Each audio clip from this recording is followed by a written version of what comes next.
International Silver Company presents The Silver Theater, starring Cary Grant with Phyllis Brooks in Wings in the Dark, directed by Conrad Nagel.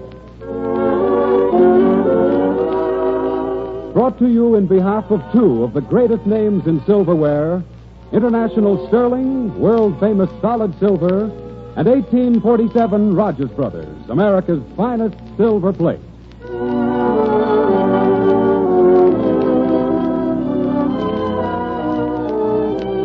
Good afternoon, ladies and gentlemen. This is Conrad Nagel welcoming you to the third of the new series of Silver Theater Dramatic Productions. In weeks to come, you'll hear such stars as Rosalind Russell, James Stewart, Helen Hayes, Ginger Rogers, Betty Davis, and Clark Gable, playing in stories by America's foremost authors. Today, we're proud to present Cary Grant as Ken Morgan, with Phyllis Brooks as Sheila Mason in Wings in the Dark, especially adapted for us by True Boardman.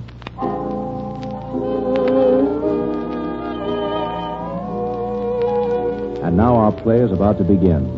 It's dawn, and on a great landing field rests a silver plane, its nose pointed toward the Atlantic. Pilot Ken Morgan and his mechanic, Joe McDonald, are surrounded by reporters in the shadow of a gleaming wing.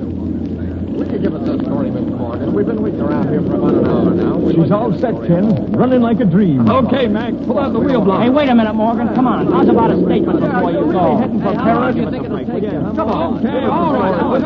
Okay. I'll give you a statement. I wanted to keep this quiet till it was over, but as long as you're here, you may as well know.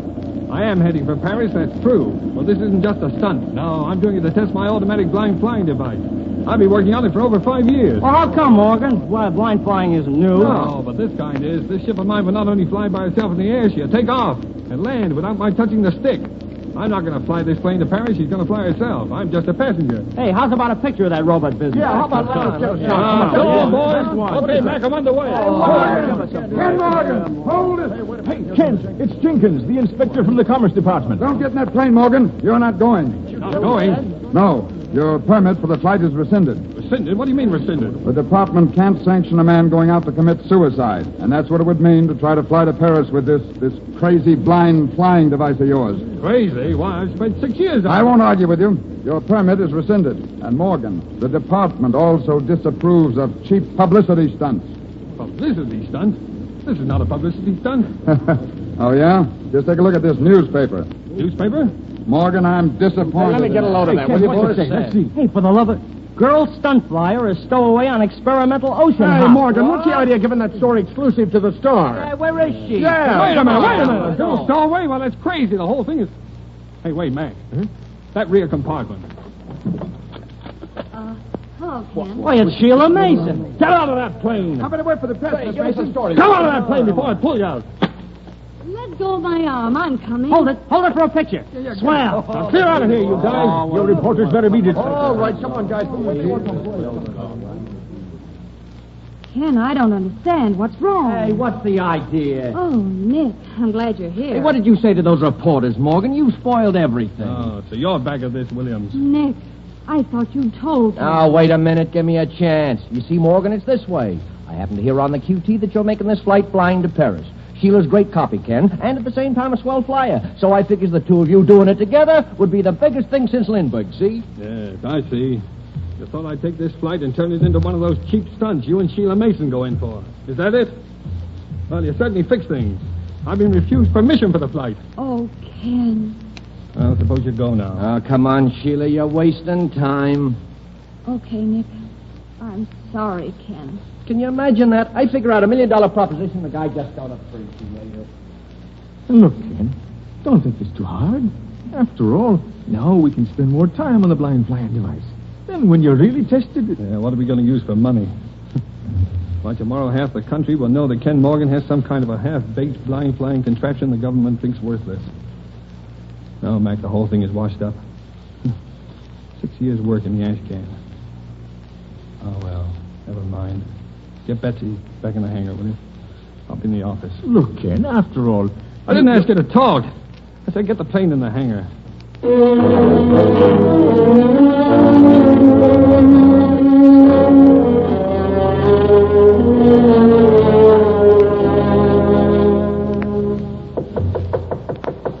Come in, Mac. lock up the... Oh, it's you. Yes, Ken. I waited till everyone was gone because I wanted to tell you how sorry I am. Oh, it's all right. Forget it. Ken, there's one thing I want you to understand. This wasn't just a publicity stunt for me. I wanted to make that flight to Paris more than I've ever wanted to do anything in my life. It meant being a part of something really worthwhile in aviation. That's a little funny coming from you. Hardly goes with the aviation career of Sheila Mason. Stunt flying for carnivals, for the movies, flying under bridges, doing skydiving. Maybe you think I like that kind of flying. Why would you do it if you didn't? Because I'd rather fly that way than not at all. Did you ever think what it means to be a girl in a game where all the good jobs go to men? Oh, well, maybe I never looked at it that way. I'm sorry I got sore a while ago. It's just that... Well, this flight meant an awful lot to me. Sure it did. And that's why you still ought to make it. Still make it? When I've been denied permission? So what? Didn't you ever hear of a guy called Corrigan? Hey, you're right. Sheila, you're right. Who are you calling? The main gate. I gotta stop Mac. You don't have to. I've already told him to keep the ship warm. Oh, woman, you're marvelous. Where's my stuff? Say, where's that coffee? On the stove there. I'll heat it and put it in your thermos. Oh, the heck with coffee. Now, you're not flying the Atlantic without hot coffee. You get your maps and stuff together. Swell. Hey, wait a minute. I just thought. You're being pretty swell after the way I treated you. Forget it. Fine excuse for a stove you've got there. How do you light it? Oh! What's the matter? You burned yourself? Yeah, you better let me. Sometimes you have to light it down here from underneath. Sometimes it's... Ken, no, look out. I had to turn down. It's full of gas. Ken, your face! Oh, Ken, my dear. Your face. No, it's not my face so much. It's my eyes. I can't see. I can't see!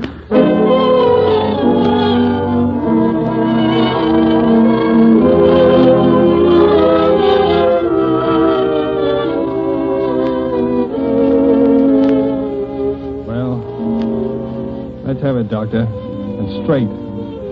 All right, my boy. This is straight. The tissues surrounding the eyeball are quite intact. The optic nerve is unaffected.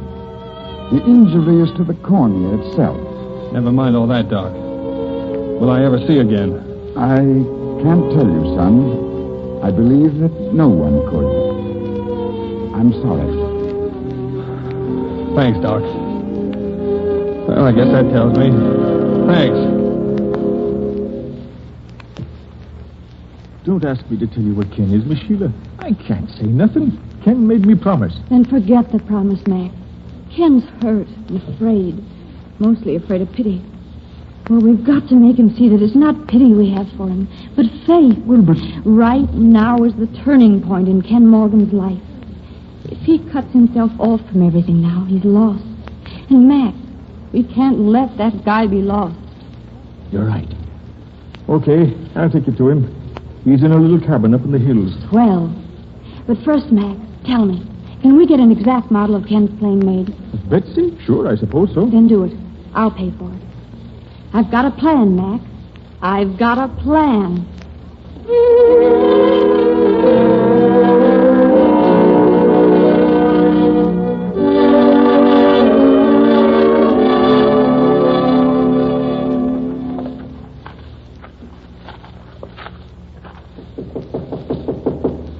Who is it? It's me, Chief. Come in. Hi, Chief. I thought I told you I wanted to be alone up here. Can't you understand? Mac only came up to bring me Ken. Sheila. Nice keeping your mouth shut, Mac. It's not Mac's fault, Ken. I made him bring me. Well, you can make him take it right back. If you brought a carload of sympathy with you, you better take that back, too. If I need your help, I'll ask for it. Swell. Swell, Ken. I only hope that goes both ways. What are you talking about? Well, you see, I really came up here to get your help. My help? Yes, Ken.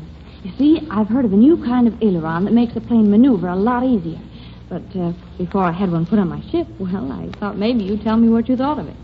A new aileron, huh?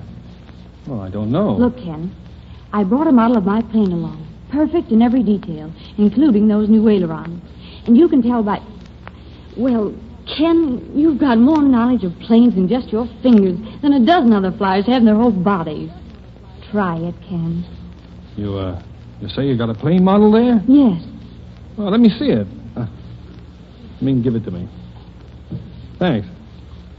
Hey, it's a good-sized model. Low wing mount, retractable landing.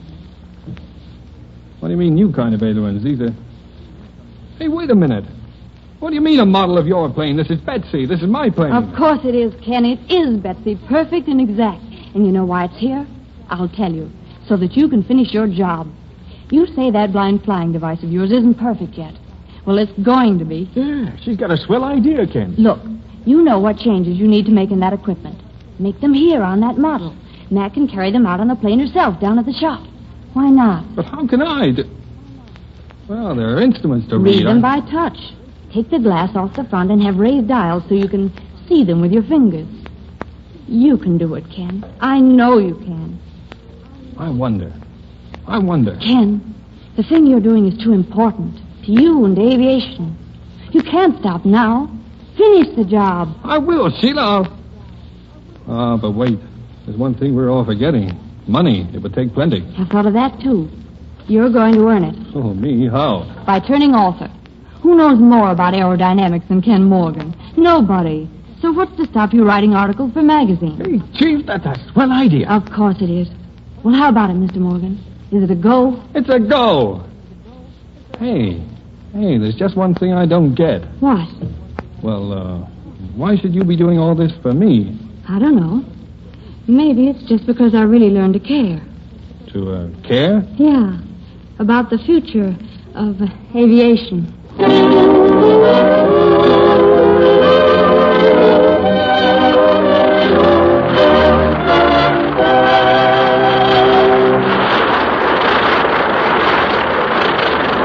And so ends the first act of tonight's performance in the Silver Theater. Before the second act starts, a very important member of our Silver Theater is going to carry on where Shakespeare left off when he said, "What's in a name?" John Conte. Those of you who follow the fashions pretty closely know that the names of certain designers stand for smartness and originality. In fact, the very best in style and workmanship. Well, the same thing holds true in the creation of silver. Certain names represent the best in silversmithing. Take 1847 Rogers Brothers, for example. For more than 90 years, the name 1847 Rogers Brothers has stood for the highest ideals of beauty in design and craftsmanship.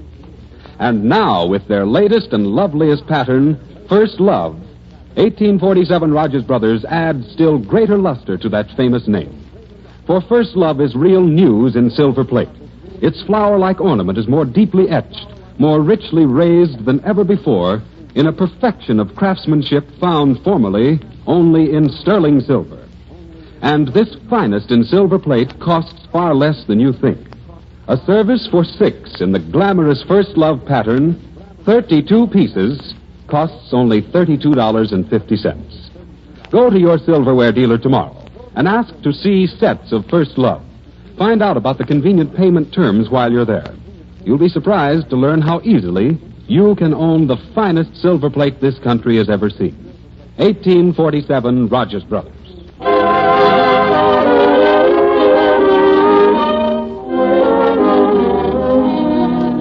And now the concluding act of Wings in the Dark. 3 months have passed, during which Ken Morgan has worked feverishly on his automatic flying device. And Sheila has become more reckless than ever in her stunt flying.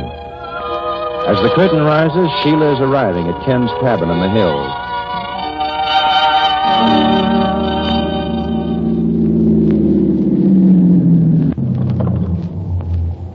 Hello, Mac. Oh, hello, Miss Sheila. I've been waiting outside to see you before Ken does. It's bad news. Bad news. Yes'm. Another story rejected. Ken doesn't know. Oh, sure enough. I got it out of the mailbox and kept it myself, same as usual. Here he is. Ah, gosh. Don't worry, Mac. It just happens I got another check today. That county fair job, $200. Oh, now look, Miss Sheila, you've done enough already. After He all... must finish that automatic pilot, mustn't he? Parts and instruments cost money. Well, he's going to have it. Come on. And remember, not a word. Ken? Oh, hello, Ken. Hello, Sheila. I was afraid you weren't coming today. I was delayed a little on business.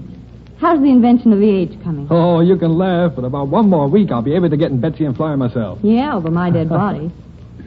Oh, Mac, hey, was there any mail down at the box? Was there mail, and what mail, Mr. Morgan? Sheila, they didn't buy another story. Mister, somebody must have told you. Oh, great. You know, I was just wondering where the money for those new instruments was coming from. How much did they pay for this one? $200. Yeah. 200. Boy, we're in the money. Hey, Sheila, give me the check, will you? I want to hold it in my hands. Sure, Ken. Here it is. Gosh. Oh, Sheila, I don't know how to thank you. Thank me, Ken? Yeah, for giving me the idea of writing that stuff. Funny, I never thought it was much good. Well, I guess a guy can't tell about what he writes, huh? I guess not. Hey, Mac. Yeah, Chief? Beat it. Huh? Oh, okay. Sheila, come over here to the window, will you? I want to show you something. All right, Ken. Look, ever see anything that could touch that out there? The daffodils growing on the hill? The lake with the willow trees along the shore silhouetted against the sky? Ken, you can't. No, it's not what you think, Sheila. I've had Mac standing here just at sundown for the last 3 nights telling me everything he saw. So I could, well, see it just once with you. Oh, Ken. Say, I'm an awful dope, you know it. When I had a chance to take a good look at you, I didn't do it. Ken. Come closer, Sheila. Hey, your hair. It's soft and fragrant. Gold color, isn't it? Corn yellow, my dad used to call it. Sheila. Oh, Ken. Ken. Don't give me that, Mac. I'm going to see Nick. her. Hey, Sheila, I had a hunch I'd find you here. Hi, Ken. Hey, listen, Sheila, if I got news, and sister, I mean news. I'm sorry, boss. I tried to stop him. Oh, that's all right, Mac, old boy. Hey, listen, Sheila. I got the Hexo Oil Company all set to pay you 25,000 smackers for a single non-stop flight, and they finished the plane. $25,000? Where do I fly? From pole to pole? No, ma'am, you do not. You fly from Moscow to New York. Moscow. Ken, isn't that wonderful? No, it isn't. That's a jump of nearly 6,000 miles. It's too far and too dangerous. Oh, so it's dangerous. What do you think she's been doing around these county fairs, playing tiddlywinks? Well, Sheila's been stunt flying for a long time. Not like this she hasn't. She's gone bats the last couple of months. Double outside loops, spins that she don't come out up till that crate of hers is nearly on the ground. And all for what? So she'll get maybe 200 on a job instead of 150. Nick. Now look here, Sheila, use your head. This Moscow flight is a chance to clean up for both of us. Shut up, Nick. Sheila's not going. Hey, what right have you got to interfere in her business? Nick. Besides, she needs the dough. Not anymore, she doesn't. What? I'm giving Sheila a third interest in my blind flying device. Ken. So what? I suppose I should cheer. Hey, Morgan, everybody in aviation knows that idea of yours is crackpot. And even if it wasn't, you can't finish the thing. You're broke. Oh, broke, am I? Broke? Take a look at this check. Ken, no. Here it is. Look at that. Broke, huh? Well, just be sure that you have Sheila endorse that before you try to cash it. Nick. Have Sheila endorse. Oh, I get it. Now, will you please go now? You too, Mac. I want to talk to Sheila. Come on, you. Oh, well, I'm sorry. Ken, before you say anything, please, you've got to understand. I do understand. All of those checks, they were yours. Not one of those stories was sold. That's true, isn't it? Oh, Ken. Answer me! And suppose it is. All that I cared about was seeing you find yourself again. This is a bigger thing than pride, Ken. Pity. That's what it's been from the first. Everything you've done... Will you shut up? Don't you know the real reason for anything and everything I did? I love you, you crazy, stubborn fool. I love you. Chief, for the lover. What did you say to her? Why? Well, she just came out crying and went off with Nick. And I heard her tell him she was going to make that Moscow flight.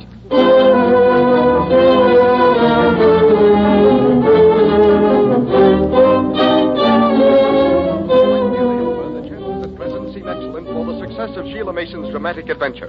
At last report, she was 100 miles off Halifax, fighting headwinds but making satisfactory progress. We continue now with our regular program. Halifax. You hear that? The worst of it's over. Now you go get some sleep, Ken. You've been sitting there for 10 hours, and that long drive in from the cabin, you're worn out. Go on. I'll wake you up when there's news. No, save your breath, Mac. I'm staying here till she lands.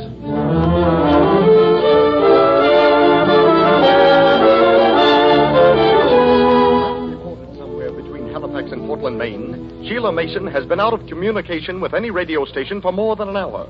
Also, she's heading toward a heavy fog bank, now moving in off the Atlantic which is bringing visibility down almost to zero. At last reports, her gas supply was running low and... Why turn it off? Come on, we're going down to the field. But Ken! You heard me. My fault she's up there and... Well, I want to be at the field. Come on.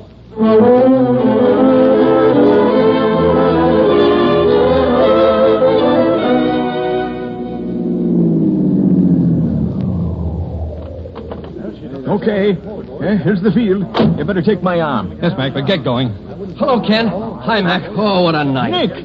Nick, what's the news? News? You mean you don't know? Sheila's here. Here? Yeah, up there somewhere in the fog. Oh. She can't find her way into the field. Well, how about a guess? Well, it's nearly gone. 10 minutes ago, she said that... Mac, what? The hangar. Take me there. What? Why, you... I'm going up in Betsy and lead Sheila in. Chief, you can't. Because I'm blind, eh? Well, who isn't tonight? But I've got something no one else has. A plane that'll fly without eyes. Now, come on, I'm going up for Sheila.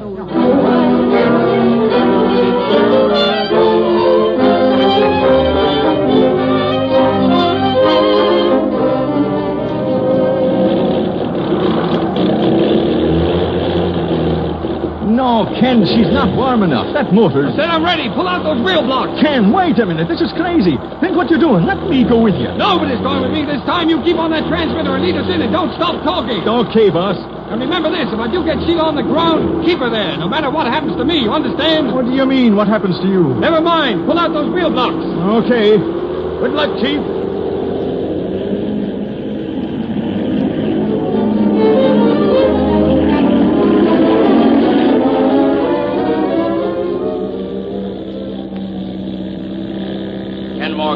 Ken Morgan. This is the field dispatcher calling Ken Morgan out on the field. Don't take off. The inspector forbids it. Calling Morgan. Don't take off. Morgan calling the field. I have taken off. Got to find Sheila Mason. Mac will be there in a minute. Let him take over to guide me in when I'm ready. Now I'm switching off to talk to Sheila. Okay, you're crazy, but go ahead. Good luck, fella. Sheila. Hello, Sheila. Come in. This is Ken calling. This is Ken calling Sheila. Sheila, can you hear me? Hello. Ken. Ken! Yes, this is Sheila. Where are you? In Betsy, 1,000 feet over Roosevelt Field. Ken, you're not alone. No, I'm not alone. I've got a dream with me. The automatic pilot. It's working? I just told you, like a dream. How much gas have you got? I don't know. 10 minutes? Maybe less. Climb above the fog and look for me. Right.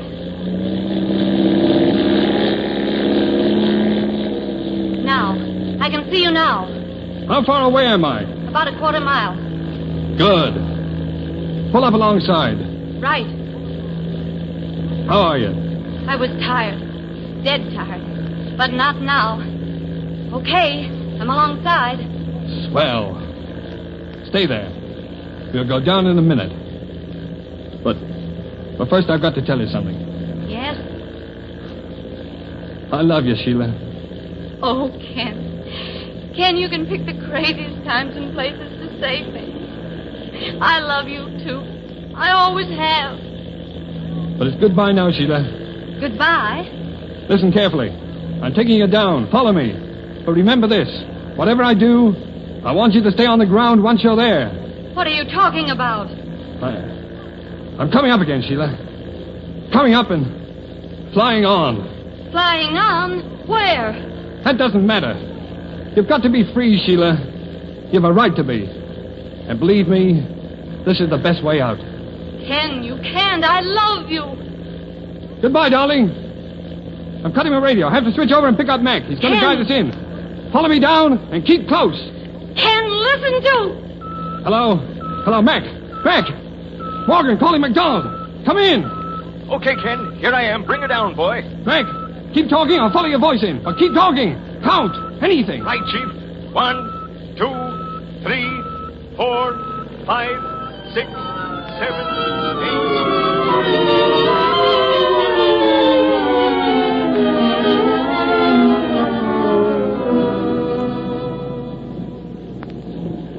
Keep her coming, Ken. Keep her coming. 1, 2, 3, 4. That's the boy. 1, 2, 3, 4. He's done it. 5. He's done it. Look, he's coming down. And Sheila right behind him. If the automatic pilot just works. It's got to. 1, 2, 3. He's down. He's okay. Now if only Sheila... Easy, Sheila. Easy. Yeah, she made it. They're both... Hey, something's happened. Ken's going up again. What's Sheila doing? She's going to... Hey, Sheila, look out! Come on!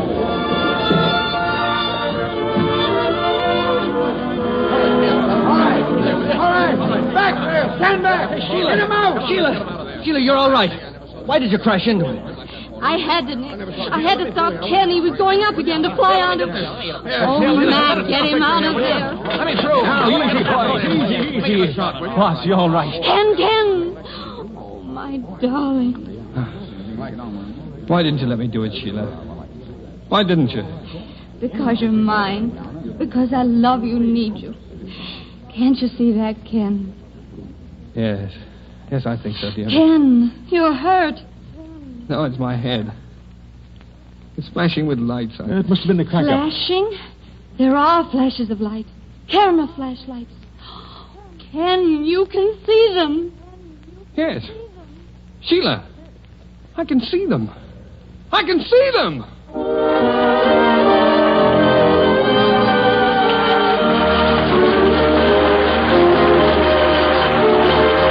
In just a moment, Cary Grant and Phyllis Brooks will be back for a curtain speech. But first, here's another friend of yours with a really amazing offer. John Conte. One of the beautiful things so many women long for most frequently is lovely, gleaming silverware.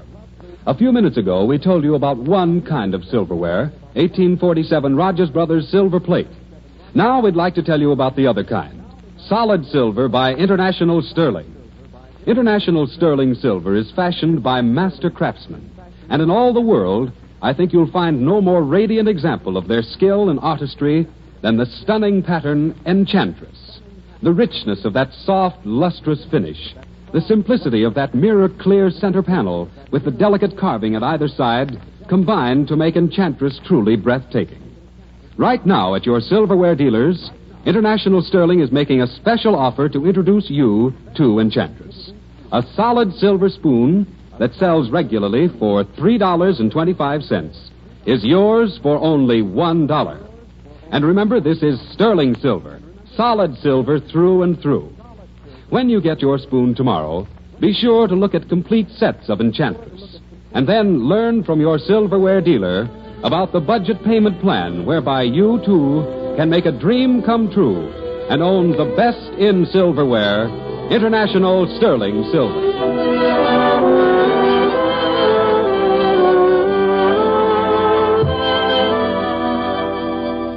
And now to Conrad Nagel, who has brought Cary Grant and Phyllis Brooks out before our silver curtain. Well, first, may we congratulate both you, Cary, and Miss Brooks on your splendid performances.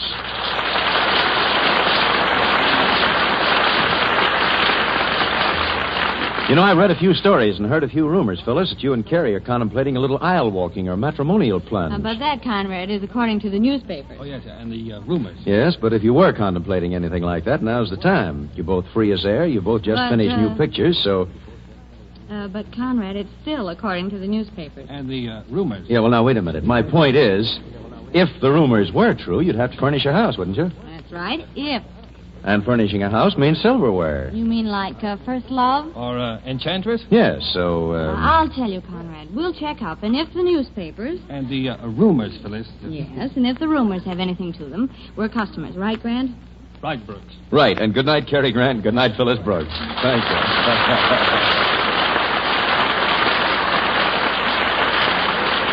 Next week at the same time, the Silver Theater will star Rosalind Russell and James Stewart in the first episode of a thrilling two-part drama directed by Conrad Nagel with original music scored and conducted by Felix Mills. And in the meantime, if you want solid silver, you want International Sterling. If you want silver plate, you want 1847 Rogers Brothers, both proudly created by International Silver Company. Wings in the Dark by Nell Shipman was adapted by permission of Paramount Pictures. Cary Grant will soon be seen in the RKO picture Gunga Din with Douglas Fairbanks Jr., Victor McLaglen, and Joan Fontaine. Phyllis Brooks can be seen in the 20th Century Fox picture Great Place and Show. John Conte speaking. This is Columbia Broadcasting System.